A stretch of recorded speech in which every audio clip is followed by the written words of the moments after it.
The bullet left her rifle at 2,800 feet per second. Bryn Adelaide Winters watched through her scope as physics became fate. The round traveled 1,200 meters across the Yemeni skyline, threading through a 4-inch gap between a crumbling window frame and a rusted air conditioning unit. It passed within 3 inches of a sobbing American hostage's left temple. The terrorist's head snapped backward. His finger convulsed on the trigger, and somewhere in that fraction of a second between life and death, a 24-year-old nurse named Rachel Morrison caught a fragment of ricocheting metal through her throat. Bryn was 17 and a half years old when she learned that saving lives and taking them could happen in the same heartbeat. The world through a sniper scope has no sound, no smell, no dimension beyond the crosshairs and the target and the space between them that mathematics says a bullet can cross. Bryn's finger rested on the trigger with the lightness of a prayer. Her heartbeat thundered in her ears, 120 per minute. Too fast. She needed to slow it down. Needed to find that space between beats where the body becomes still enough to make an impossible shot. Behind her, Staff Sergeant Ethan Calloway Cross adjusted his spotting scope. His voice came through her earpiece with the calm of a man who'd done this 1,000 times. Wind 2.5 miles per hour left to right. Elevation angle 15 degrees. Target is stationary. You have the shot, Winters. Bryn's hands trembled. Not from fear, from the weight of what came next. Through her scope, she could see everything with crystalline clarity. The terrorist, AK-47 pressed against the hostage's head, his finger on the trigger. The 2 American aid workers kneeling beside him, zip-tied and bleeding. The window frame, the gap, the impossible geometry of a shot that had to be perfect or people died. "I can't do this," she whispered. "Yes, you can. Ethan, if I miss, you won't." His voice held absolute certainty, the kind of certainty that either saves lives or destroys them. "I've watched you shoot for 6 months. I've seen you hit targets at ranges most snipers call theoretical. This is what you were born to do." Bryn closed her eyes, breathed, opened them. The terrorist was shouting something in Arabic. His hand tightened on the rifle. The hostage's eyes were closed. She was praying. They were all praying. "On your call, Ghost Eye," Ethan said. Ghost Eye, her call sign, given to her 3 months into training when she'd made a shot the instructor said couldn't be made. A name that meant she saw what others couldn't, did what others wouldn't. Bryn's heartbeat slowed. 100, 90, 80. She found the space between beats. The world became still. She squeezed the trigger. The SR-25 rifle bucked against her shoulder with the recoil of controlled violence. The suppressor reduced the sound to a harsh whisper. The bullet flew. Time stretched. Bryn watched through her scope as the round traveled across 1,200 meters of desert air. Watched it thread the needle of that 4-inch gap. Watched it find the terrorist's head with the precision of divine intervention. His skull exploded in a pink mist. The hostage screamed, and then everything went wrong. The bullet had penetrated, exited. The angle wasn't quite right. The ricochet wasn't supposed to happen. But physics doesn't care about supposed to. A fragment of copper-jacketed lead, no bigger than a fingernail, tumbled through the air with enough velocity to kill. Rachel Morrison never saw it coming. The nurse was trying to help, trying to shield the other hostages with her own body. She was 24 years old. She had a fiancé waiting in Ohio. She'd volunteered for humanitarian work because she believed in helping people who had nothing. The fragment caught her in the throat. She went down without a sound. Through her scope, Bryn watched the woman bleed out on a concrete floor 6,000 miles from home. "Target down," Bryn whispered. Her voice was steady even as her soul began to crack. 2 hostages secured, 1 civilian casualty. Ethan lowered his spotting scope. His voice was gentle, the way a father's voice might be when telling a child that some wounds never fully heal. "You saved 2 people today, Ghost Eye." "I killed one." "The terrorist killed her. You ended him before he could kill the other 2. Bryn pulled back from her rifle. Her hands were steady despite the earthquake happening inside her chest. She was 17 years old. She had just made the most impossible shot of her career. She had just become a hero. She had never felt more like a monster. "Rachel Morrison," she said quietly. That was her name. I read her file. She was a nurse, volunteered for humanitarian work, had a fiancé waiting back in Ohio. Ethan didn't say anything. He'd been in this business long enough to know that some silences were more honest than any words could be. "Will it always feel like this?" Bryn asked. "No." Ethan began packing their gear with the methodical precision of a man who'd done this 1,000 times. Sometimes it feels worse. 3 weeks later, Derek Calloway Cross was dead. The intelligence package had come from Marine Scout Sniper Platoon 3rd Battalion. Bryn remembered reading it, remembered the confidence in the assessment. Single target, minimal security, clean extraction. The intelligence was wrong. Ethan died in a doorway in northern Syria, his body torn apart by automatic fire from hostiles who weren't supposed to exist. 8 men became 16. A routine extraction became a massacre. And somewhere in a headquarters building thousands of miles away, Marine intelligence officers shrugged and called it actionable intelligence limitations. Bryn didn't cry at his memorial. She couldn't. The tears had frozen somewhere deep inside her, crystallized into something harder and colder and infinitely more dangerous. She made a promise that day, standing before Ethan's flag-draped casket. She would find out who failed him. She would expose the rot that had killed him, and she would burn it to the ground. Bryn Adelaide Winters walked through the gates wearing jeans and a faded hoodie, her auburn hair pulled back in a simple ponytail. She carried a backpack that looked like it belonged to a college freshman visiting her boyfriend on base. No one gave her a second look. That was exactly what she wanted. Her orders were classified at levels that would make most officers' security clearances look like library cards. Officially, she was conducting a routine assessment of inter-service cooperation protocols. Unofficially, she was here to determine whether the 3rd Scout Sniper Platoon deserved to continue existing. The power to recommend disbandment sat in her back pocket, signed by an admiral who owed her favors she would never discuss. Bryn had spent 8 months preparing for this moment. 8 months reviewing every intelligence failure that had originated from this unit. 47 casualties in 18 months. Patterns of arrogance. Patterns of negligence. Patterns of men who believed their own superiority so completely that verification became an insult to their expertise. And at the center of it all, one name: Staff Sergeant Garrett Sullivan Hayes, the man who had signed the intelligence assessment that killed Ethan Cross. Bryn had memorized his file. 32 years old, 14 years in the Corps, 3 combat deployments. Consistently high performance ratings paired with consistently concerning command climate surveys. The kind of man who confused intimidation with leadership and mistook fear for respect. She found him on the training range at 1600 hours. He was running his men through drills with the swagger of someone who'd never been told no by anyone he couldn't physically intimidate. His voice carried across the field like a weapon, sharp, aggressive, designed to dominate. Bryn watched from a distance, observed, documented. Security violation number 1, no access gate left unmanned. Violation 2, classified materials visible through barrack windows. Violation 3, radio communications on unsecured frequencies. By the time the sun set, she'd counted 17 violations. 17 failures that would have gotten people killed in any operational environment. 17 pieces of evidence that this unit had forgotten what discipline meant. Bryn felt the anger building in her chest like pressure behind a dam. These were the men who had killed Ethan. Not with malice, with incompetence, with arrogance, with the absolute certainty that Marines didn't make mistakes. She was going to teach them what mistakes cost. The recreation center hummed with the particular energy of men who believed they owned every space they occupied. Laughter, shouting, the crack of pool balls, the clink of beer bottles being set down too hard. Bryn pushed through the door at 1930 hours.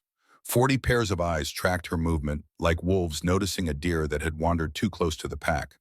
Perfect. She chose a corner booth with her back to the wall. Clear sight lines to all 3 exits. Unobstructed view of the entire room.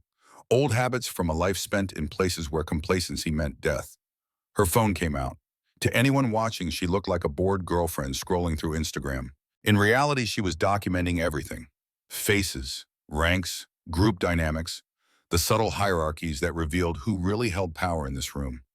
Staff Sergeant Garrett Hayes noticed her within 30 seconds. Of course he did. Men like Hayes noticed everything that didn't belong to them, everything they thought they could control, everything that challenged their dominance simply by existing in spaces they'd claimed as their own. He murmured something to the men around him. Laughter rippled outward like poison spreading through water. Bryn didn't look up. She kept her attention on her phone, her fingers moving across the screen with practiced indifference. Let them come. Let them reveal themselves. Well, well. The voice was close now, maybe 10 feet away. Looks like someone got lost on their way to the sorority house. More laughter.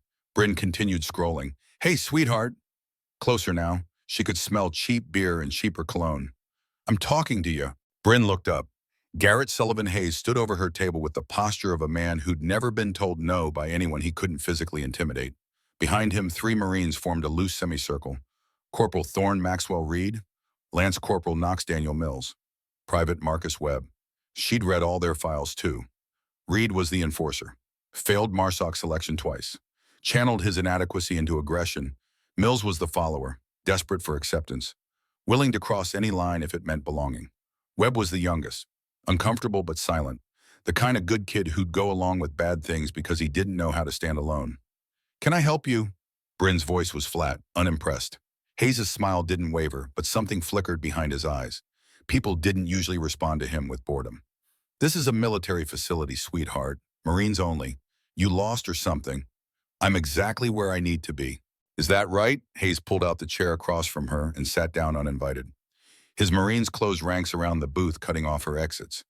See, I think maybe you wandered in here looking for some jarhead boyfriend who's probably smart enough to stay away. And now you're in a room full of men who don't appreciate uninvited guests. Bryn set her phone down. Her eyes met his with the kind of level stare that had made insurgent leaders reconsider their life choices. Uninvited. She let the word hang. Last I checked, this recreation center was open to all authorized personnel. When did it become your personal kingdom, Staff Sergeant? The use of his rank landed like a slap. Hayes' jaw tightened. The men around him exchanged glances. You know who I am.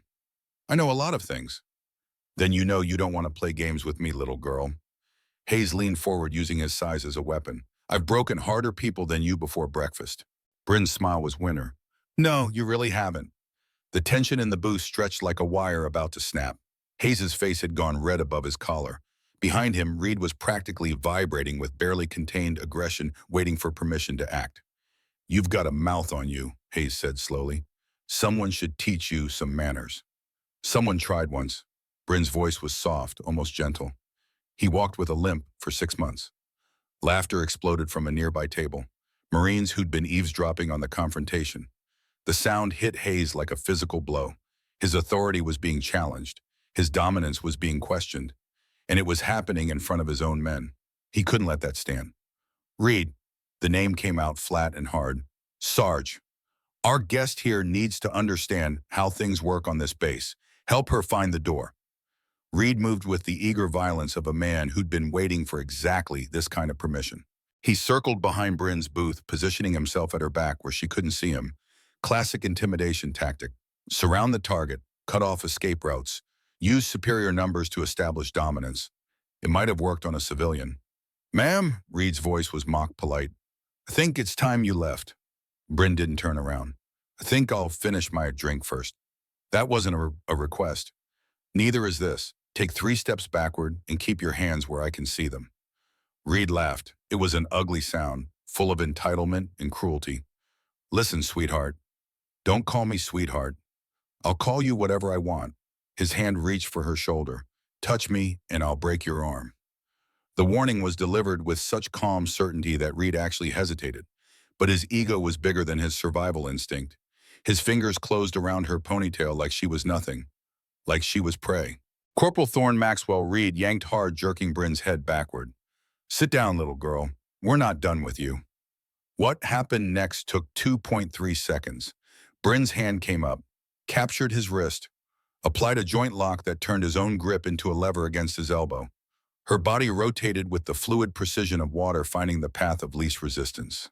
Reed gasped as his arm hyperextended, pain shooting through his nervous system like electricity. The 210-pound Marine hit the floor before anyone saw her move.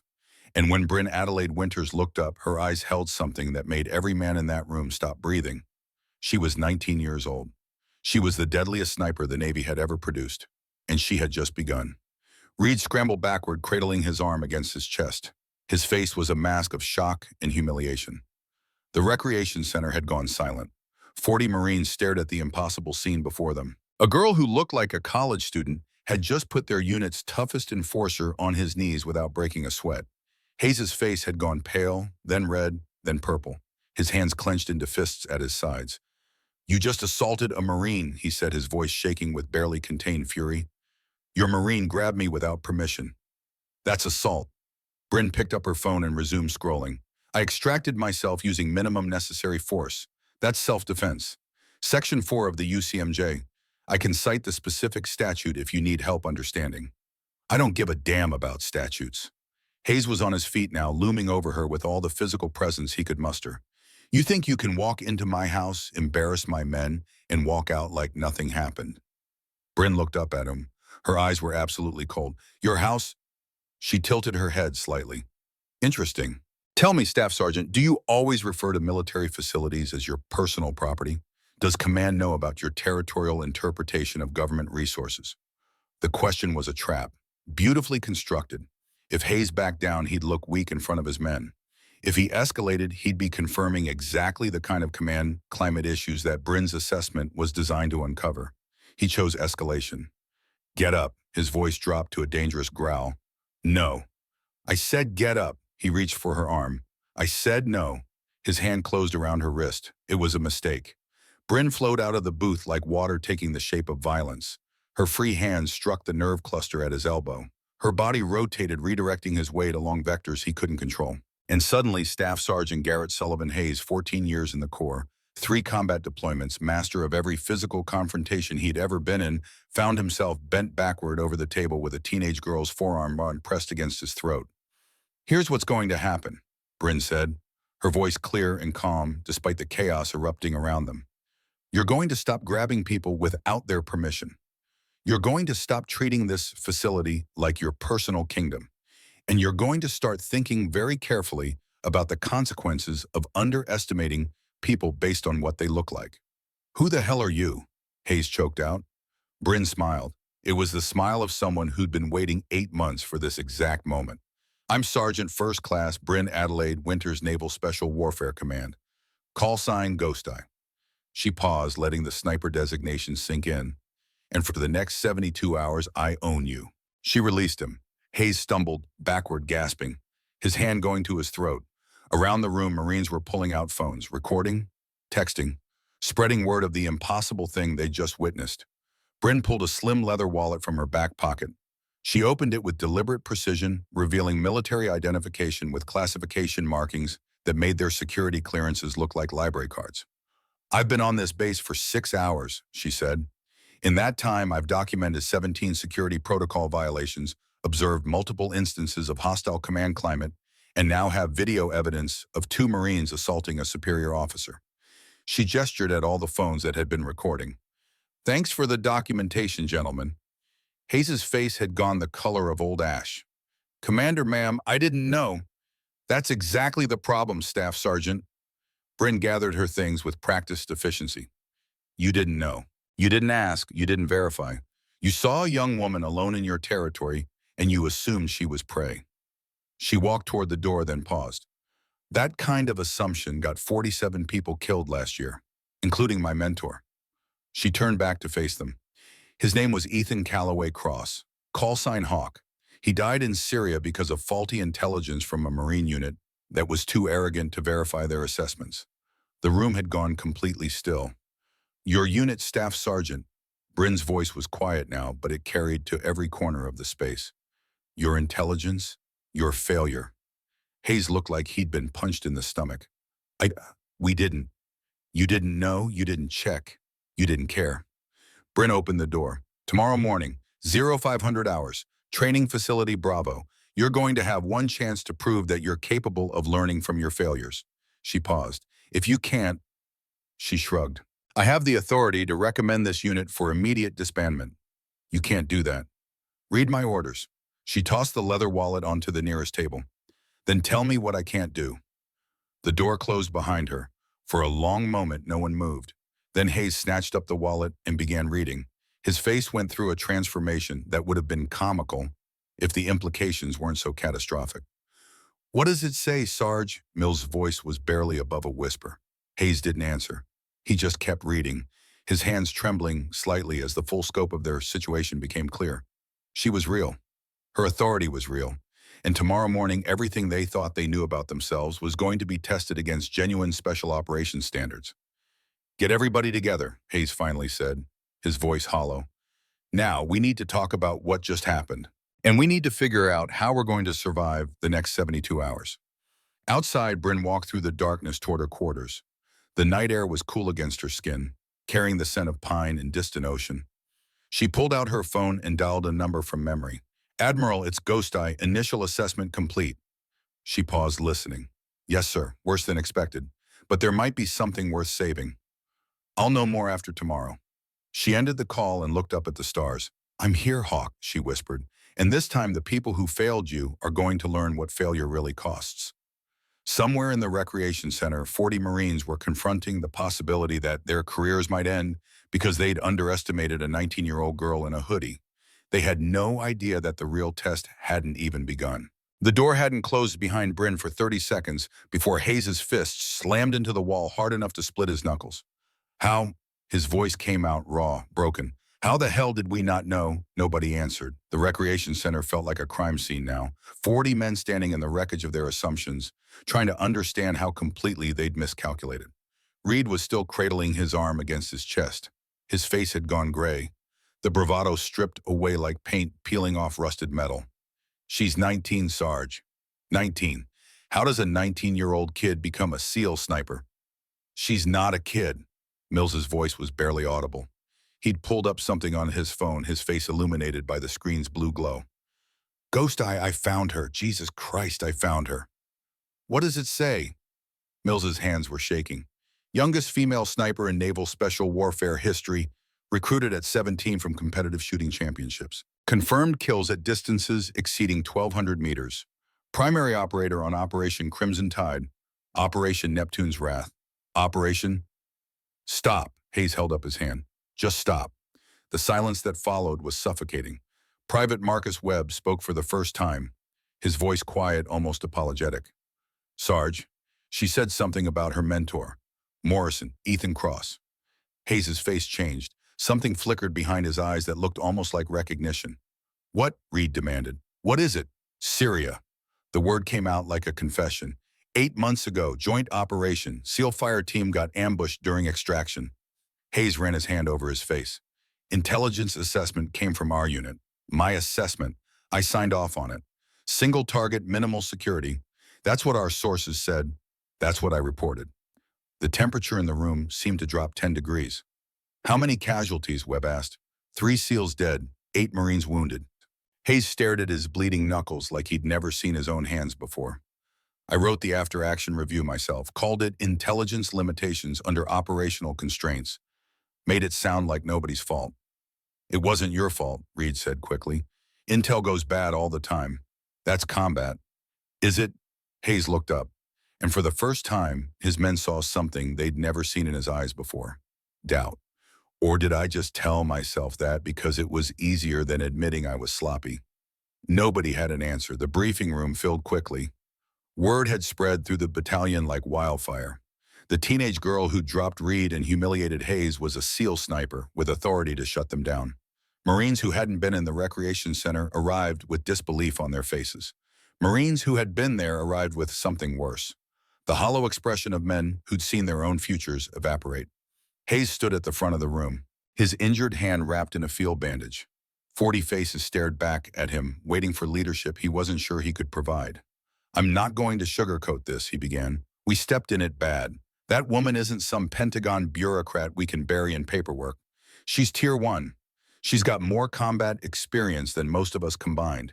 And she's here specifically because of something I did. Murmurs rippled through the room. 8 months ago, I signed off on intelligence that got 3 SEALs killed. The words tasted like poison in his mouth. One of them was her mentor. She's not here to evaluate us. She's here to destroy us. And based on what happened tonight, she's got more than enough ammunition to do it. Sergeant Jake Mercer raised his hand. So what's the play, Sarge? We just roll over and let some teenager end our careers. No, Hayes straightened, some of the old steel returning to his spine.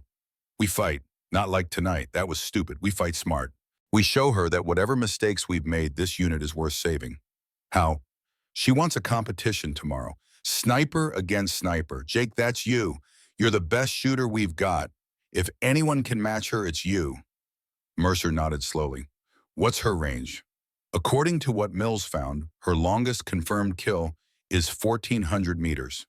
The room went silent. 1,400 meters was theoretical range, competition range. Nobody actually made shots like that in combat. That's impossible, someone said from the back. She did it in Syria, through a 4-inch window gap, with 2 hostages in the way. The silence deepened. Then I'll need to practice. Mercer stood up, his jaw set. Get me the range, all night if I have to. The base memorial wall stood in a quiet corner of the main compound. Names etched in bronze, lives reduced to letters and dates. Hayes had walked past it 1,000 times without stopping. Tonight he stopped. His fingers found the name without searching. Staff Sergeant Ethan Calloway Cross, SEAL Team 5, KIA Syria. I didn't know. His voice was a whisper. I swear to God, I didn't know the intel was bad. I thought I was doing my job. The bronze didn't answer. It never did. Your girl is going to end me tomorrow. And maybe she should. Maybe I deserve it. Hayes traced the letters of Ethan's name. But my men don't. They followed my lead because that's what Marines do. If someone has to pay for what happened to you, it should be me. Just me. It should be the culture that created you. Hayes spun around. Bryn Adelaide Winters stood 10 feet away, her face half-shadowed by the memorial's overhead light. She'd changed out of her casual clothes into Navy working uniform, her rank insignia visible now. She looked older somehow, harder. How long have you been standing there? Long enough. She walked forward until she was beside him, looking at the same names. You think apologies matter to dead men, Staff Sergeant? No, ma'am. Then why are you here? Hayes didn't have an answer. Or maybe he had too many answers and couldn't sort them into words. I watched the briefing, Bryn said. Cameras in the ceiling, standard security measure on classified facilities. So you heard everything? Everything. She turned to face him. You told them the truth. You took responsibility. That's more than I expected. It doesn't change what happened. No, it doesn't. Bryn's eyes drifted back to Ethan's name. He was the only person who believed in me when I was 17 years old. Everyone else saw a freak, a kid who could shoot but couldn't possibly understand real combat. Ethan saw a soldier. He made me one. I'm sorry. Are you, she looked at him, or are you sorry because you got caught? The question hung between them like a blade. Both, Hayes admitted. I'm sorry for what happened to him. I'm sorry for how we treated you tonight. And yeah, I'm sorry because my career is probably over and my men are going to suffer for my mistakes. Bryn studied him for a long moment, her expression unreadable. Tomorrow's evaluation has 2 parts, she finally said. The first is a sniper competition. Your man against me. That's for show, something your Marines can watch, something to establish baseline competence. She paused. And the second part, that's the real test. Bryn's voice hardened. After the shooting, I'm going to disappear into your training facility. Your entire platoon will have 2 hours to locate, fix, and capture me. If you succeed, I'll recommend this unit for continued operation with mandatory retraining. If we fail, she didn't finish the sentence. She didn't need to. How are we supposed to capture a SEAL sniper in her own element? You're not. Bryn's smile was cold. But the attempt will tell me everything I need to know about whether this unit has any capacity for growth. Whether you can adapt, whether you can learn, she paused. Whether Ethan's death meant anything at all. She turned and walked away. Commander, Hayes' voice stopped her. For what it's worth, my shooter, Mercer, he's good, maybe the best I've ever trained. I know. Bryn didn't turn around. I read his file too. Consistent scores at 800 meters, strong fundamentals, excellent wind reading. She paused at the edge of the memorial. You don't sound impressed. 800 meters is qualification range, Staff Sergeant. Where I come from, that's warm-up. She paused. Tell Mercer to get some sleep. He's going to need it. Then she was gone, swallowed by the darkness like she'd never been there at all. Hayes stood alone with the dead for a long time after that. 0500 came too fast, but Bryn Adelaide Winters was ready. She'd been ready for 8 months. And tomorrow, Garrett Sullivan Hayes and his Marines were going to learn what it meant to face a ghost who'd learned to haunt the living. The training facility was already occupied when Bravo Platoon arrived. Colonel James Davis, Major Patricia Vance, and most terrifyingly, Brigadier General Victor Stone, a living legend who'd fought in conflicts most of them had only read about. But it was Bryn who commanded everyone's attention. She stood at the firing line in full combat gear, her SR-25 rifle resting against her hip with the casual familiarity of an extension of her own body. The pre-dawn darkness made her look like something conjured from shadow, something that belonged to the night and the violence it concealed. She looked completely relaxed, completely confident, completely terrifying. The auburn hair was gone, pulled back tight in a tactical bun. The college hoodie replaced with navy working uniform that bore rank insignia none of them could match. Her green eyes swept across the assembled Marines with the same cold assessment she'd given them the night before. 40 men who thought they were warriors, one woman who'd proven it in blood. General Stone's voice carried across the field with the weight of absolute authority. Gentlemen, you are about to participate in a practical evaluation designed to assess this unit's operational readiness. Commander Winters has designed a two-phase test. The first phase is a shooting competition. The second phase is a tactical exercise. He paused, letting the weight of his rank settle over them. I want to be clear about something. This evaluation is not ceremonial. The results will determine whether 3rd Scout Sniper Platoon continues to exist as a functional unit. Your performance today matters. Your attitudes matter more. Colonel Davis stepped forward. Sergeant Mercer, you'll be representing the platoon in Phase 1. Standard qualification course followed by extended range demonstration. Commander Winters will shoot first to establish baseline. Bryn moved to the firing line without fanfare. Her movements were economical, precise, no wasted motion, no showmanship. She settled behind her rifle like she was coming home, like this was the only place in the world where she made sense. Targets are set at 400 and 600 and 800 meters, Davis announced. Standard Marine qualification, 10 rounds per distance. Commander Winters, you may begin when ready.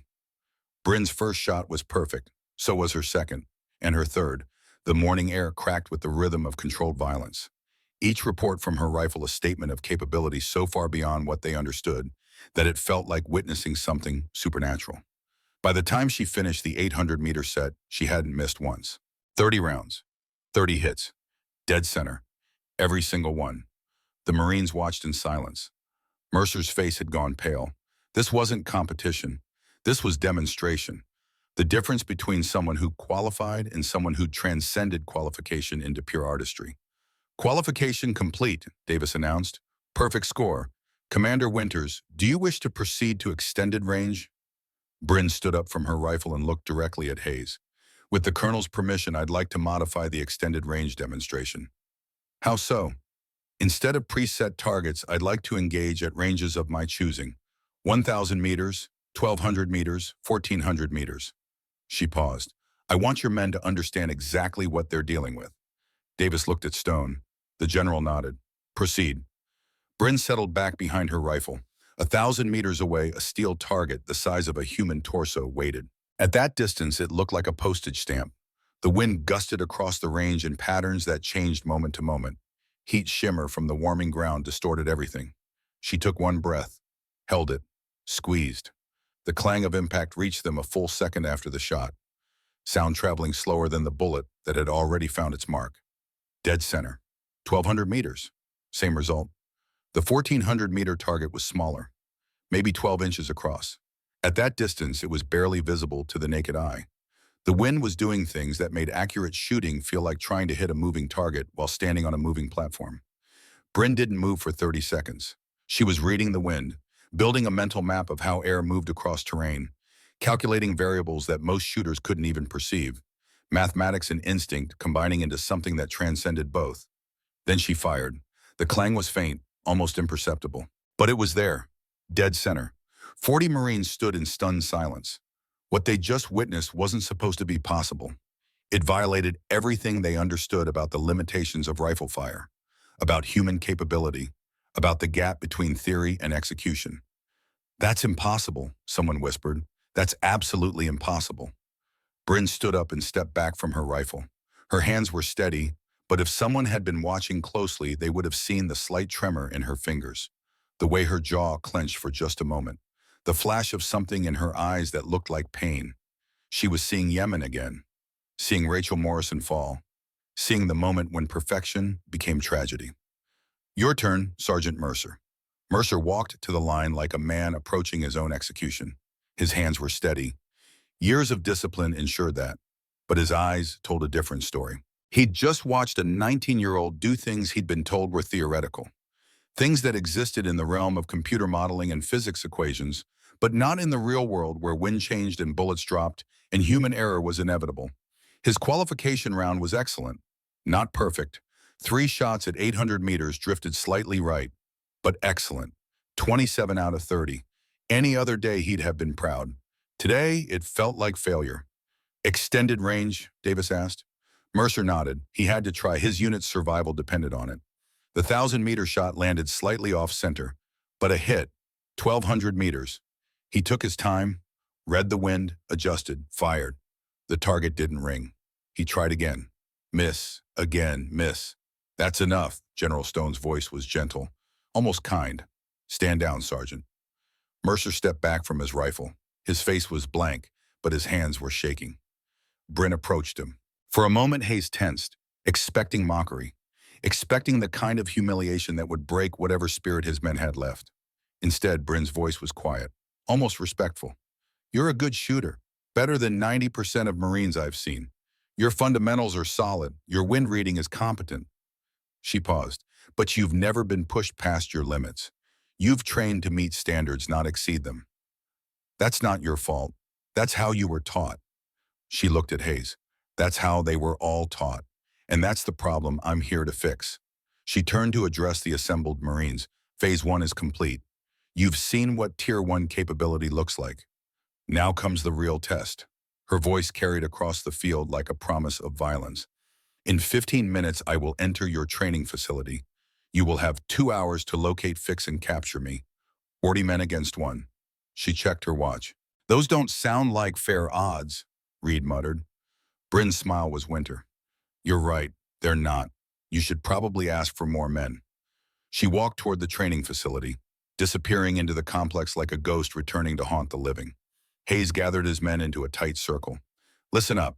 Everything we've done before, every exercise, every drill, every operation. Forget it. She's not going to behave like any enemy we've trained against. She's going to exploit every assumption, every habit, every weakness. So what do we do? Webb asked. Hayes looked at his youngest Marine, the kid who'd stayed silent last night while his seniors had made fools of themselves. The one who'd looked uncomfortable with the whole thing but hadn't known how to speak up. We adapt, Hayes said. You're going to be our wild card. While the rest of us run standard search patterns, I want you thinking differently.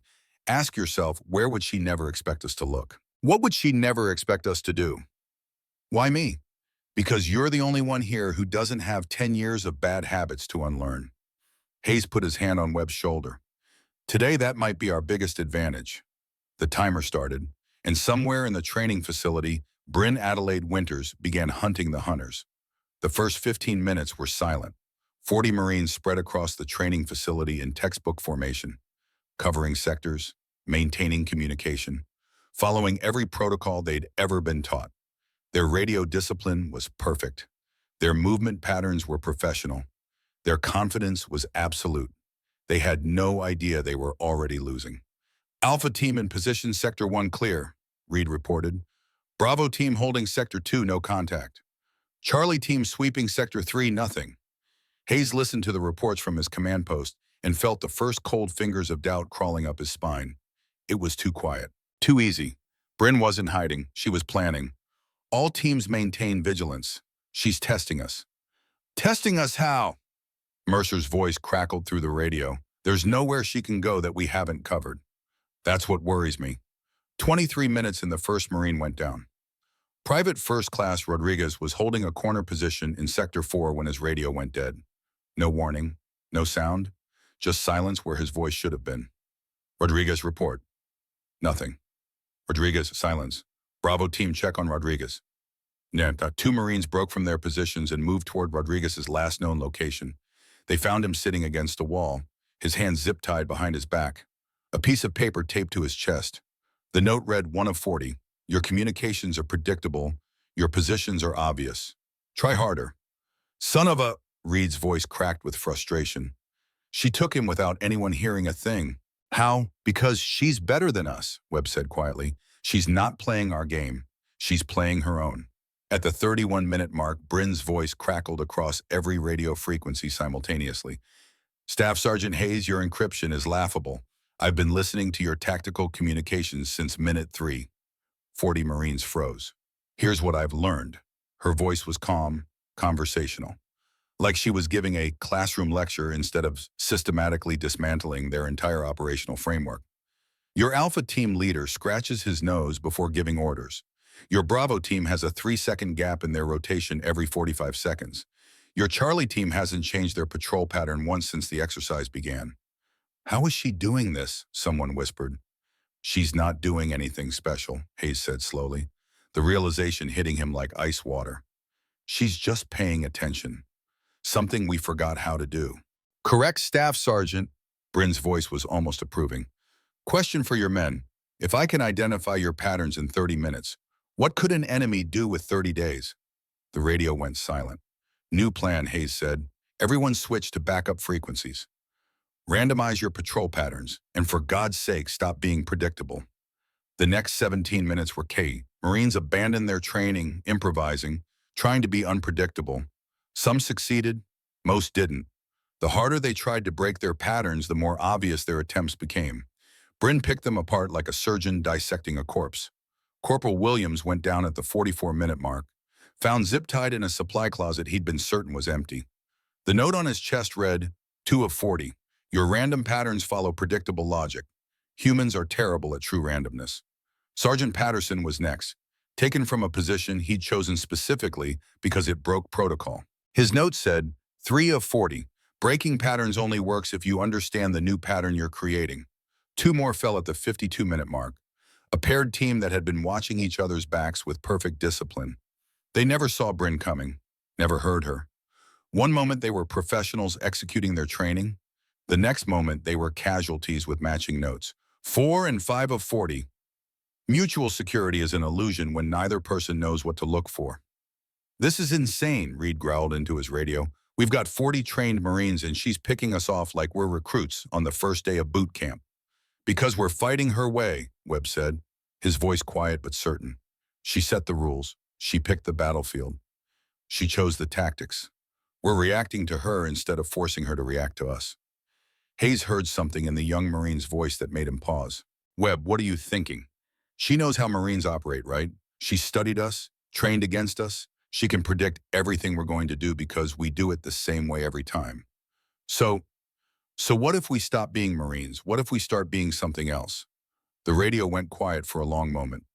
Webb, Hayes' voice was careful. What exactly are you proposing?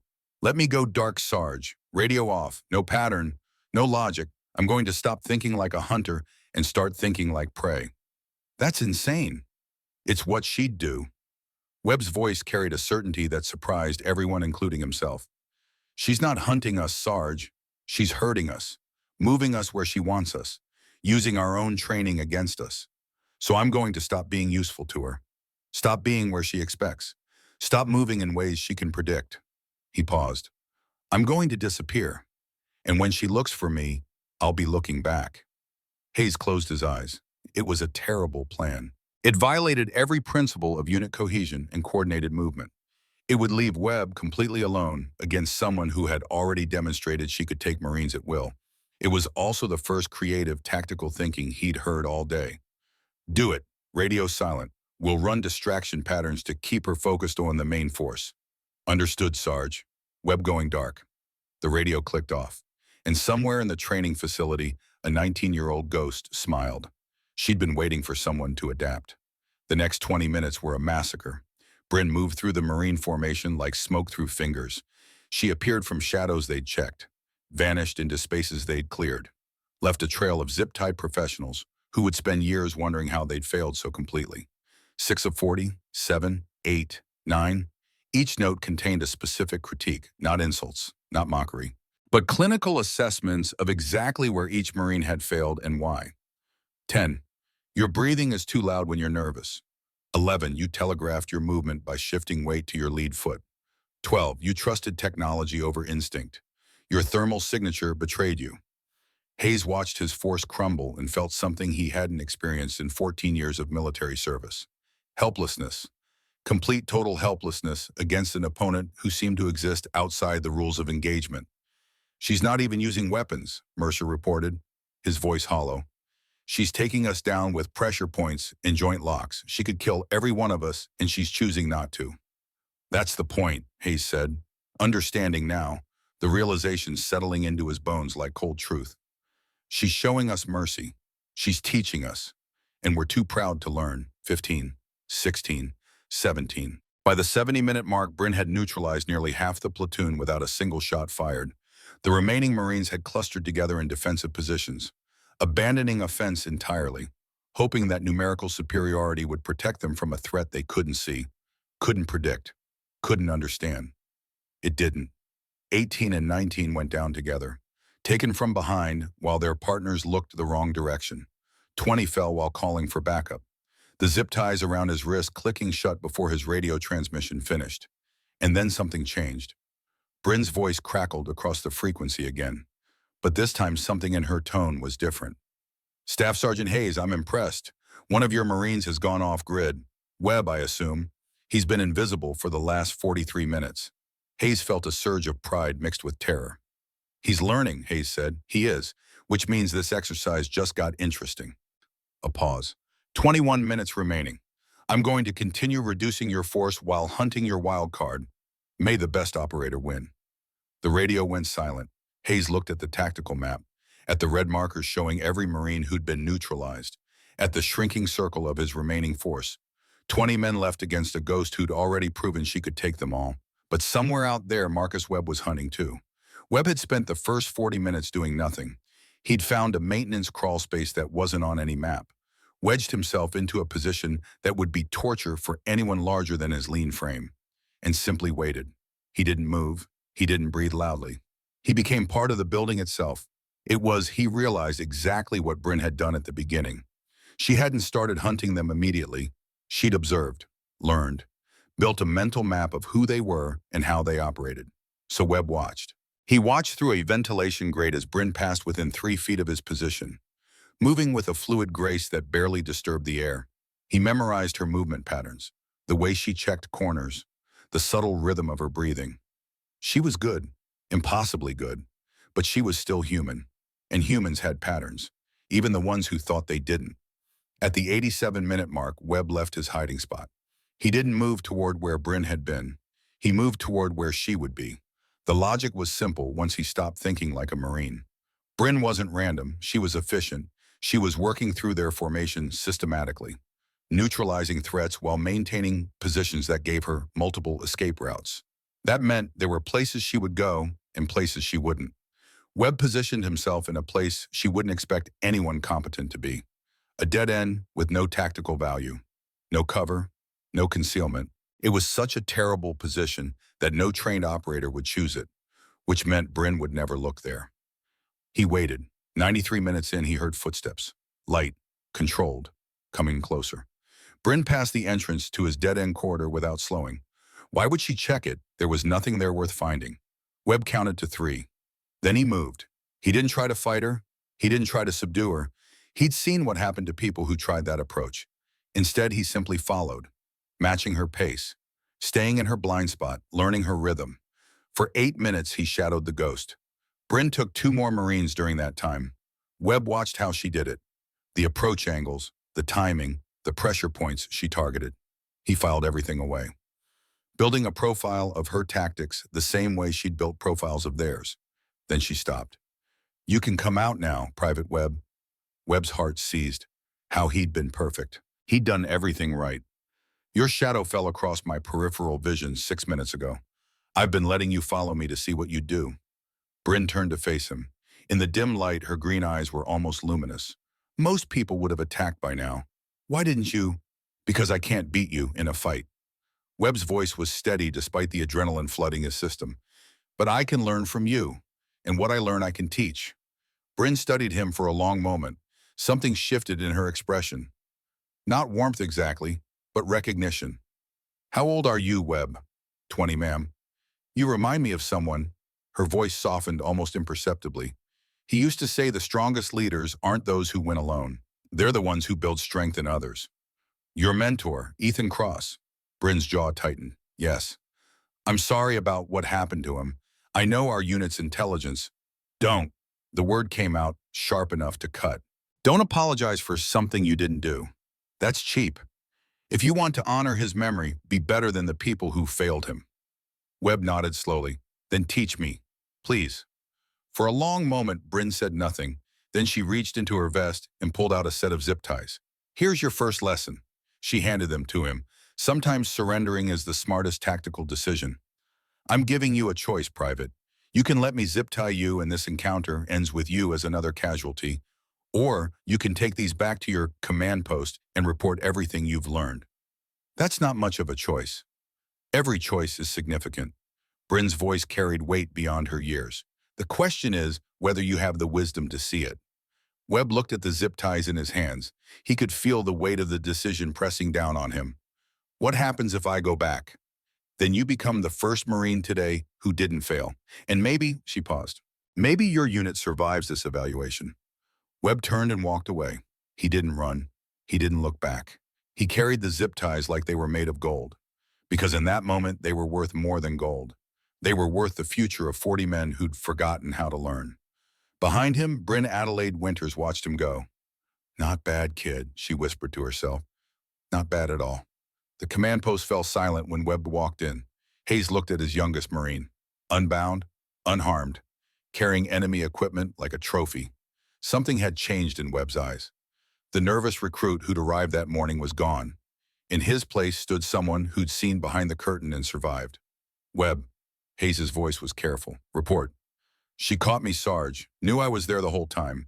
Said she let me follow her because she wanted to see what I'd do. And she let me go. Webb set the zip ties on the tactical table.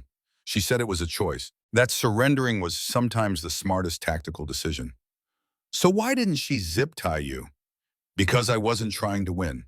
Webb looked up, meeting his sergeant's eyes. I was trying to learn, and she respected that. The room went quiet. 8 minutes left, Reed said. We've lost 23 men. She's going to finish us. Maybe, Hayes said. He picked up the zip ties Webb had brought back. Or maybe we've been thinking about this all wrong. What do you mean? She's not trying to destroy us. She could have done that in the first 30 minutes. Hayes turned the ties over in his hands. She's trying to teach us. Every note she left, every tactical correction, every single thing she's done today, it's all been lessons. Lessons about what? About who we've become versus who we should be. Hayes set the ties down. The question isn't whether we can beat her. We can't. The question is whether we can prove we're worth saving. The final 8 minutes ticked away. Bryn didn't take another Marine. Instead, she walked directly to the command post, passing through their remaining security like it didn't exist. She pushed open the door and stepped inside. Hayes was sitting alone at the tactical table.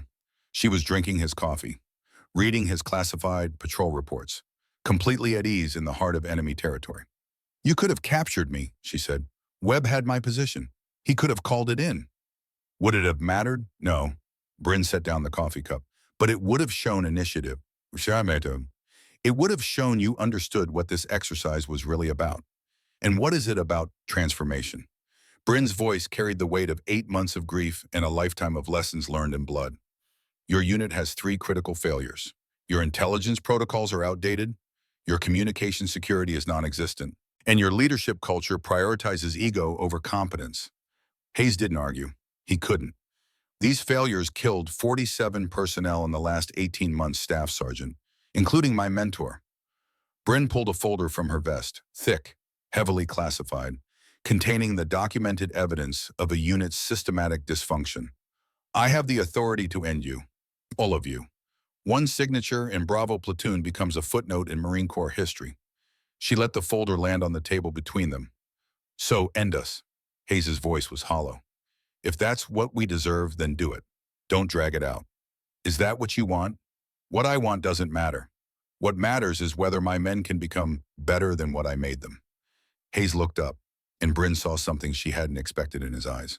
Not defeat, acceptance. We're broken, Commander. I broke them with my ego, my arrogance, my absolute certainty that Marines were superior to everyone else. His voice cracked. Ethan Cross died because I was too proud to double-check my intelligence. And tonight you showed me that my pride would have gotten more people killed. The silence that followed was absolute. So break us down completely, Hayes continued. Disband the unit if that's what it takes, but please give my men a chance to rebuild. They followed my lead because that's what Marines do. If someone has to be punished for what we've become, punish me. Just me. Bryn studied him for a long moment. The arrogant sergeant who'd confronted her in the recreation center was gone. In his place sat a man who'd finally seen himself clearly. You really mean that? Every word. Bryn reached for the folder. She opened it slowly, deliberately, letting Hayes see the recommendation forms inside. The ones that would end careers. The ones that would scatter 40 families to the winds of bureaucratic consequence. Then she pulled out a different document. This is a provisional approval for intensive retraining, 72 hours of joint operations integration with SEAL Team 5, cultural reformation supervised by Naval Special Warfare Command, quarterly evaluations for the next 2 years. Hayes stared at the document like it was written in a foreign language. I'm not here to destroy you, Staff Sergeant. I'm here to rebuild you. Bryn's voice carried weight. Ethan would have wanted that. He believed in second chances. Why, after everything we did? Because tonight your youngest Marine showed me something worth saving. Bryn stood up. Webb didn't try to beat me. He tried to learn from me, and when I gave him a choice, he chose growth over glory. She walked toward the door. Tomorrow morning, 0600 hours. We start over, all of us. She paused at the threshold. But understand something, Staff Sergeant. This is your last chance. My mercy has limits. Ethan's memory has limits. Don't make me regret believing in your capacity to change. The door closed behind her. Hayes sat alone in the command post, holding a document that represented something he'd stopped believing in. Hope. Outside, the sun was beginning to rise over Camp Lejeune, and somewhere in the training facility, 40 Marines were about to learn that their education had only just begun. Dawn broke over Camp Lejeune with the promise of transformation. Bryn Adelaide Winters walked the line of assembled Marines, her eyes scanning each face with the precision of someone who'd learned to read people the way most people read books. 40 men stood before her, exhausted, humiliated, but still standing. That had to count for something. She stopped in front of Reed. Corporal, how's the arm? Reed flinched at the directness. Functional, ma'am. Good, you'll need it. She moved on, pausing next to Mills. Lance Corporal, I noticed you deleted the videos from your phone last night. Mills's face went pale. Ma'am, Smart decision. The ones that were already uploaded will stay up, but you choosing to stop the spread tells me something. She held his gaze. It tells me you're starting to understand consequences. She continued down the line until she reached Webb, standing at the end with the quiet confidence of someone who'd earned his place through choice rather than conquest. Private Webb, ma'am, you're going to be my assistant instructor for the next 72 hours. You've seen things the others haven't. Time to share what you learned. Webb's eyes widened. Ma'am, I'm the youngest here. They won't. They will, because you earned it, and because I'm telling them to. She turned to address the full formation. Yesterday I broke you. Today we rebuild. But understand something. I'm not here to make you comfortable. I'm here to make you capable. Her voice carried across the dawn like a promise. The process will be painful. Some of you will want to quit. Some of you will hate me before this is over. She paused. That's fine. Hate me all you want. Just don't waste the lessons I'm about to give you. The first day was physical. Not the parade ground physical that Marines were accustomed to. Not the standardized push-ups and runs that built baseline fitness. This was something different. Something surgical. Bryn demonstrated close quarters techniques that none of them had ever seen in official training manuals. Pressure points that could disable without permanent damage. Joint manipulations that turned an opponent's strength into weakness.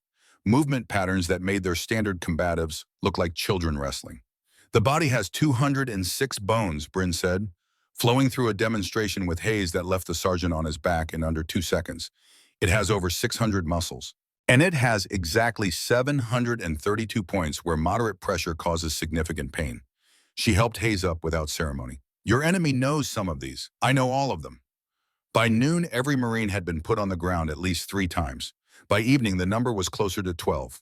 But something was changing in the way they moved. The way they approached problems. The way they looked at the young woman who was systematically dismantling everything they thought they knew. Again, Bryn ordered. Reed squared off against her for the 15th time. His arm still ached from the recreation center, but he'd stopped protecting it, stopped favoring it, stopped letting old wounds dictate new movements. You're compensating for your injury, Bryn said. That's predictable. Opponents will see it, use it against you. Then how do I fix it? Stop hiding it, advertise it. Bryn dropped into a fighting stance. Make them think your right arm is weaker than it is. Let them commit to attacking your apparent weakness. Then show them they were wrong. Reed attacked. Bryn deflected, but this time something different happened. Instead of hitting the ground immediately, Reed recovered. He adjusted. He read Bryn's counter and shifted his weight in a way that kept him upright for 2 additional exchanges. Then he was on his back again, but there was a smile on his face. Better, Bryn said, offering her hand. Much better. Hayes watched from the sideline, his expression unreadable. He'd spent 14 years believing he understood combat, 14 years building a reputation on confidence and aggression and the kind of physicality that dominated every room he entered. In 12 hours, a 19-year-old had taught him that everything he knew was incomplete. Day 2 brought integration. 4 operators from SEAL Team 5 arrived at 0500, men who'd served with the Ethan Cross, who'd been briefed on Bryn's mission, who understood exactly what was at stake. Lieutenant Commander James Callahan led them. At 38, he was everything Marines imagined SEALs to be. Quiet, competent, utterly devoid of the swagger that characterized Hollywood portrayals. He shook Hayes' hand with the grip of a professional meeting another professional. Staff Sergeant Commander Winters, it tells me your unit is ready to learn. We're ready to try. That's all anyone can ask. Callahan looked at the assembled Marines. My men aren't here to show off.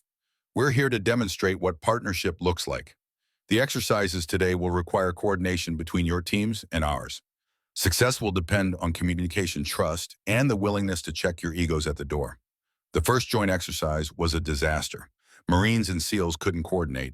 The Marines kept trying to lead, defaulting to the competitive mindset that had defined their training.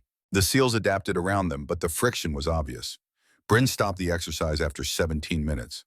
What did you see? She asked the assembled teams. Silence. Nobody fine. I'll tell you, she pointed at Hayes. Your team advanced on the objective like you were trying to beat the SEALs to the finish line. You weren't supporting them. You were racing them. Old habits, Hayes admitted. Old habits get people killed. Bryn's voice was sharp. This isn't competition. War doesn't care which branch reaches the objective first. War cares whether Americans come home alive. She turned to Callahan. Your assessment. The Marines have skills, Callahan said diplomatically, but they're fighting with us instead of alongside us. It's like they've been trained to see every other unit as a rival rather than an ally. Because they have been, Bryn addressed the Marines directly. Your entire culture is built on being better than everyone else. Marines versus Army. Marines versus Navy. Marines versus Air Force. You've been told you're the best for so long that you've forgotten how to be part of a team that includes people who aren't Marines. The words landed like punches. Reset, Bryn ordered. We're doing it again. And this time, Staff Sergeant, your only job is to support the SEAL advance. Not lead it, not compete with it, support it. Hayes nodded slowly. Understood. The second attempt was better. Not good, but better. Marines held positions that created advantages for the SEAL operators. Communication improved. The rivalry didn't disappear, but it evolved into something more productive. By the 4th iteration, something clicked. Webb was the first to notice it. A Marine fire team moving in perfect synchronization with a SEAL element, covering each other's movements, communicating through hand signals rather than words, functioning as a single unit rather than 2 separate forces. There, Bryn said, pointing at the coordinated movement. That's what partnership looks like. Nobody's leading, nobody's following, they're just executing together. Reed looked at the mixed unit with something approaching wonder. I didn't think that was possible. It's always been possible. You just had to want it badly enough. Bryn checked her watch. Reset for final iteration. This time I'm joining the opposition. Let's see if Marines and SEALs can take down a ghost when they actually work together. The final exercise of Day 2 lasted 47 minutes. Bryn evaded capture for 32 of those minutes, but the difference from before was stark. She wasn't picking off individuals anymore. The combined force was covering each other too effectively, communicating too seamlessly. Every angle of approach was watched. Every blind spot was covered. At the 33-minute mark, Webb spotted her. Contact Sector 7. The response was immediate. Not from Marines or SEALs individually, but from both simultaneously. They moved as one organism, collapsing the space, cutting off escape routes, forcing Bryn into increasingly limited options. She went down at minute 47.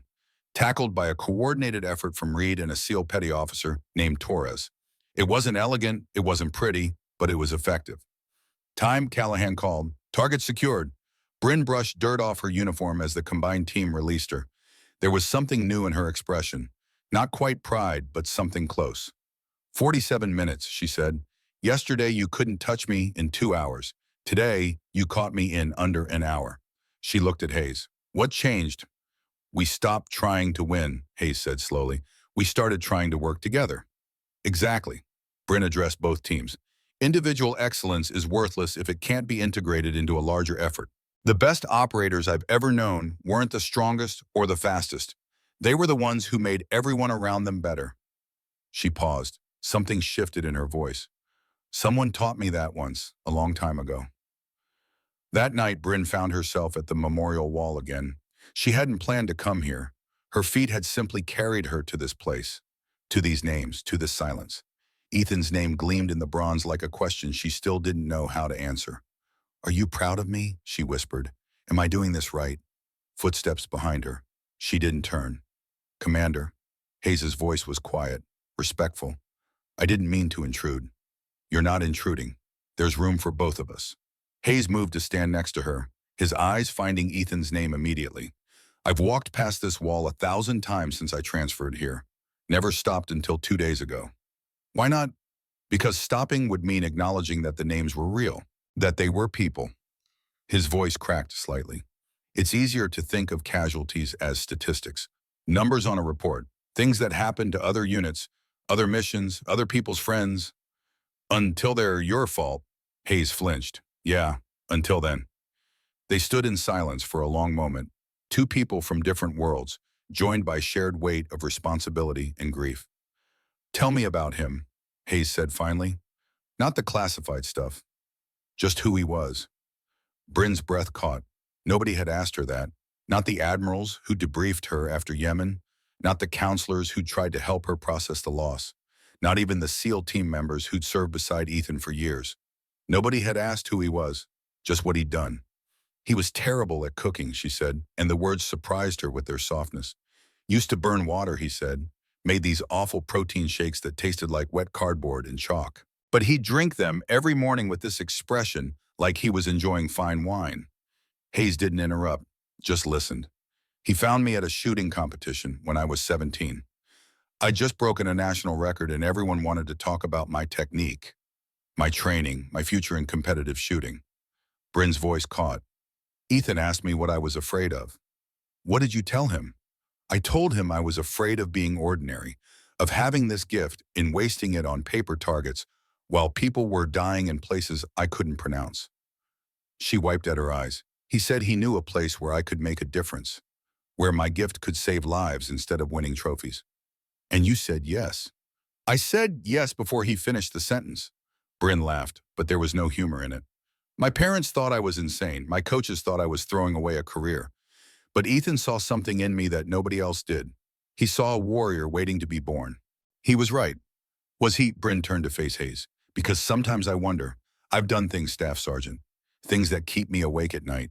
Things that made me question whether saving some lives justifies taking others. You saved those hostages in Yemen. I also killed a nurse who volunteered her time to help strangers in a war zone. Her name was Rachel Morrison. She was 24 years old. She had a fiancé waiting for her in Ohio. Bryn's voice was barely audible now. I see her face every time I close my eyes. Hayes was quiet for a long moment. In my first deployment, he said finally, I called in an airstrike on a building we were told was an insurgent command center. Turned out to be a school. 6 children died because I trusted intelligence I should have verified. The confession hung in the darkness between them. I told myself it wasn't my fault. The intel was wrong. The fog of war. Collateral damage happens. His voice broke. But I knew. Somewhere deep down, I knew I should have checked. Should have waited. Should have been more careful. So you stopped being careful. Hayes looked at her sharply. What? You stopped trusting anyone's intelligence, including your own.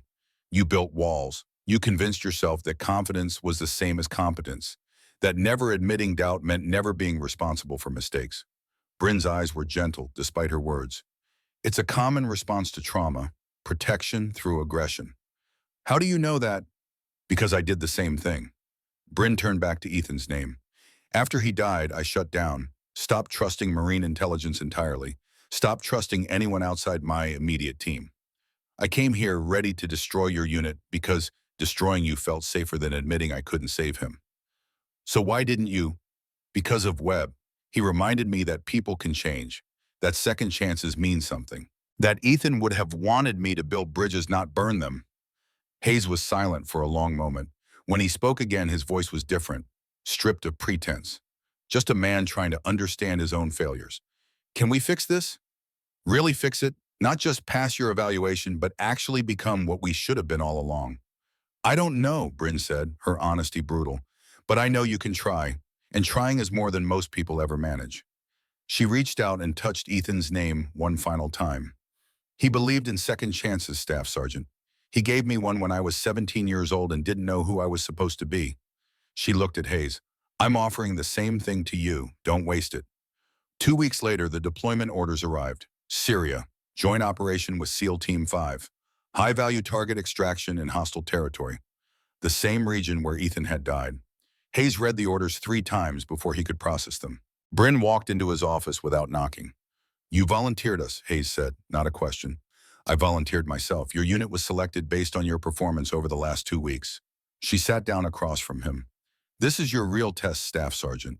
Everything we've done has been preparation for this moment. Can you execute in the same environment where everything went wrong before? Ma'am, with respect, you don't have to come. You've already done your evaluation. I'm coming as Overwatch sniper. Hayes saw something in her eyes that made him understand. This wasn't about the mission. This was about closure. Ethan died there, he said quietly. Yes, and I need to make sure nobody else does. The pre-deployment training was intense. Bryn worked with Hayes personally, teaching proper intelligence verification protocols. 3 independent sources. Always. Cross-referencing, questioning. Never accepting information at face value just because it came from a trusted source.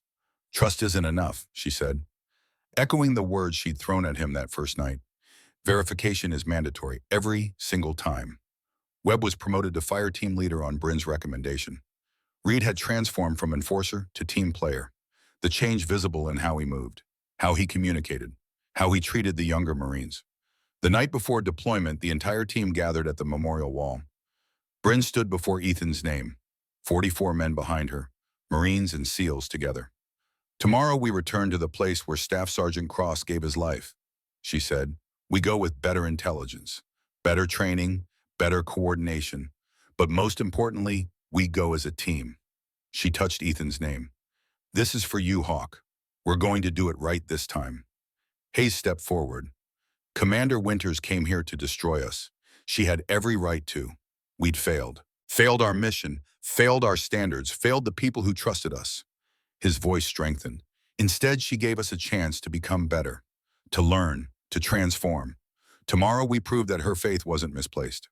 The team deployed 36 hours later. Syria at night was exactly as Bryn remembered. The air tasted like dust and diesel. The darkness was absolute except for the stars that seemed close enough to touch. The smell of distant fires carried on the wind. Bryn was positioned 1,200 meters from the target compound. Her SR-25 rifle set up on a rocky outcrop that gave her clear sight lines to the entire area of operations. Through her scope, she watched the teams insert. Marines securing the perimeter. SEALs moving toward the compound. Everything coordinated, everything professional, everything according to plan. For the first 47 minutes. Then Webb's voice crackled through her earpiece. Boss, we have movement on secondary approach. Multiple signatures. This wasn't in the intel. Bryn's heart stopped. Through her scope, she counted hostiles. 8, 10, 12, moving into positions that would turn the extraction route into a kill zone. It was Syria all over again. The same scenario that had killed Ethan. Hayes, do you copy? Bryn's voice was steady despite the ice flooding her veins. Copy, I see them. His voice was tight. She could hear the panic underneath. The flashback to 8 months ago, the moment when bad intelligence had cost 3 lives. Hayes, listen to me. Bryn's voice cut through his fear like a blade. This is not 8 months ago. We have better intel, better coordination, better training. We adapt, right now. A pause, then Hayes' voice came back. Stronger. Web guide the SEALs through your alternative route, the one you mapped during mission planning. Copy. Read reposition your element to counter the new threat. Suppress but do not engage unless I give the order. Moving. Bryn watched through her scope as the teams adapted. No panic, no freezing, no repeating the mistakes that had killed Ethan.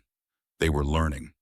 Callahan, I'm providing overwatch, Bryn said. 3 hostiles setting up RPG position at your 10 o'clock. Range 1,300 meters. Engaging. She acquired the target. Wind 8 miles per hour left to right. Elevation 17 degrees. Temperature 62 degrees Fahrenheit. Her heartbeat slowed. She found the space between beats. She fired. The hostile setting up the RPG went down. His partner turned, trying to identify the threat. Bryn's second shot dropped him before he could raise his weapon. Threats neutralized, she reported. Callahan, you're clear to proceed. The mission continued. Webb guided the SEAL element through terrain he'd studied but never walked. His navigation was perfect, his timing flawless. The young Marine who'd been uncertain 2 weeks ago was now directing Tier 1 operators with absolute confidence. Reed's suppression kept the enemy pinned. The Marines and SEALs moved as one unit. Bryn provided precision fire from her overwatch position. Each shot calculated, each shot necessary, each shot remembering the lessons Ethan had taught her. The HVT was secured at the 73-minute mark. Extraction was proceeding according to the revised plan. Then everything went to hell. An RPG streaked across the darkness. The explosion caught the extraction point. Shrapnel tore through body armor, and Lieutenant Commander James Callahan went down. Man down, someone screamed. Callahan's hit. Bryn watched through her scope as the SEAL commander's blood pooled on the Syrian dirt. Femoral artery, maybe 3 minutes before he bled out. The helicopter was 2 minutes away. Hayes was the closest, 50 meters from Callahan's position. But between them was open ground, a kill zone, active enemy fire from positions Bryn couldn't suppress fast enough. Hayes, I'm coming to you, come in, Bryn said. Negative, Commander. You're overwatch. You can't abandon position. Watch me. Bryn was already moving. She slung her rifle and started down the ridge. 400 meters of rocky terrain between her position and the extraction point. She covered it in 90 seconds. Bullets cracked past her head. She didn't slow down. Hayes had Callahan behind cover, applying pressure to the wound, but it wasn't enough. The bleeding wouldn't stop.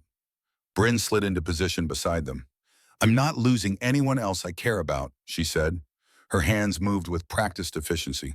Medical kit out, tourniquet applied, pressure maintained, all while enemy fire peppered their position. Webb, I need suppression on my position. Now, Shem. Copy, Commander, coordinating with Reed. The fire intensified. Marine and SEAL weapons creating a wall of suppression that kept the enemy's heads down. Bryn worked, her hands steady despite the chaos, despite the flashbacks to Yemen, despite seeing Ethan's death playing out in her mind. Stay with me, Callahan, she said. That's an order. Yes, ma'am, he gasped. The helicopter touched down. Hayes, we carry him together. They lifted Callahan between them. 47 seconds. That's how long it took to cross the kill zone. Bryn fired her sidearm with her right hand while supporting Callahan with her left. Hayes did the same. Behind them, Webb and Reed coordinated teams to create a corridor of suppression. Marines and SEALs working as one. Just like Bryn had taught them. They reached the helicopter. Callahan was loaded. The bird lifted off into the Syrian night, and Bryn Adelaide Winters realized she was crying. Not from fear, from relief. They'd all made it, every single one of them. This time, nobody died. The field hospital in Germany smelled like antiseptic and coffee. Bryn hadn't left Callahan's bedside in 18 hours. The surgery had taken 11.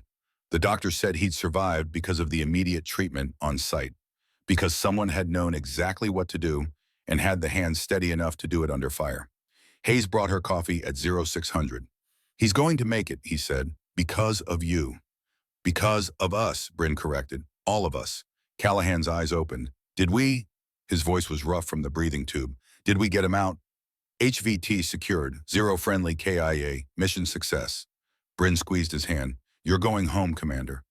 Ethan was right about you, Callahan said, his eyes bright despite the pain medication. You're going to change everything. The official debrief happened 3 days later. General Stone presiding, a room full of brass who'd come to understand what had happened in Syria. 1 year ago, Stone began. A joint operation in this same theater resulted in 3 SEAL casualties due to intelligence failures and coordination breakdowns. The Marines involved showed competence but were limited by institutional cultures that prioritized branch rivalry over operational effectiveness. He looked at Bryn. Commander Winters, your assessment. Bryn stood. Sir, I came to Camp Lejeune to destroy a unit I blamed for my mentor's death. What I found was a unit destroyed by toxic culture, arrogance, and institutional failure. She paused. But I also found warriors willing to learn, to change, to become better. She looked at Hayes. Staff Sergeant Hayes could have clung to ego. Instead, he chose growth. At Webb, Private Webb showed me that the youngest among us can teach the oldest. At Reed, Corporal Reed proved that aggression can become protection when pointed in the right direction. Your recommendation. Full operational certification. And I recommend we formalize what we learned as the Cross Protocol, named after Staff Sergeant Ethan Calloway Cross. She pulled out a document. Mandatory inter-service training. 3-source intelligence verification. Culture of questioning over blind obedience. Leadership through teaching, not dominating. Stone studied the proposal. This would require significant institutional change. Yes, sir, but the cost of not changing is measured in flag-draped caskets. The room was silent. Approved, Stone said. Implementation begins immediately. The memorial ceremony happened on a Sunday. Camp Lejeune's bronze wall had a new addition. Not a name, but a plaque. The Cross Protocol. In memory of Staff Sergeant Ethan Calloway Cross, who taught us that the best warriors don't just win battles. They create other warriors. Bryn stood before the wall, Hayes beside her. Behind them, 40 Marines and 4 SEALs formed a silent honor guard. Ethan Cross believed in second chances, Bryn said, her voice carrying across the assembled formation. He gave one to a 17-year-old girl who was more dangerous than disciplined. He taught me that strength isn't about never falling. It's about rising stronger. She touched his name. Boss, I came here for revenge. You taught me something better. Redemption. She turned to face the formation. Your death wasn't meaningless. It became the catalyst that changed everything. The Cross Protocol will save lives, will build bridges, will create warriors who understand that we're all on the same team. Hayes stepped forward. We were broken. Commander Winters showed us how to rebuild, not by destroying what we were, but by transforming into what we should have been all along. The ceremony ended, but something else began. Over the following months, the Cross Protocol spread through the military like wildfire. Units that had operated in isolation for decades began training together. Intelligence sharing improved. The cultural barriers that had cost countless lives started slowly to crumble. Webb was promoted to sergeant. He taught adaptive tactics at Quantico, sharing the lessons he'd learned from a 19-year-old SEAL sniper who'd seen something in him that nobody else could see. Reed completed SEAL selection on his 3rd attempt. He served with Team 5, carrying Ethan's legacy into every operation. Hayes retired after 20 years, but he didn't stop serving. He ran a nonprofit that helped veterans struggling with the weight of their decisions find paths toward healing. Callahan made a full recovery. He became the Cross Protocol's most vocal advocate, implementing it across Naval Special Warfare Command. And Bryn, 3 years after that night in the Recreation Center, she received a new assignment. Another base, another toxic unit, another chance to honor Ethan's memory. She walked into the Recreation Center wearing civilian clothes, auburn hair in a ponytail, college backpack over her shoulder. A corporal approached immediately, his eyes carrying the familiar mixture of entitlement and aggression that she'd seen so many times before. Hey, sweetheart, you lost. Bryn Adelaide Winters smiled, the same smile from 3 years ago, but different now, not anger, purpose. Behind her, the door opened. Webb stepped through first, then Reed, then Hayes, civilian clothes, but military bearing unmistakable. 40 men who'd learned what transformation meant, men who'd come to help.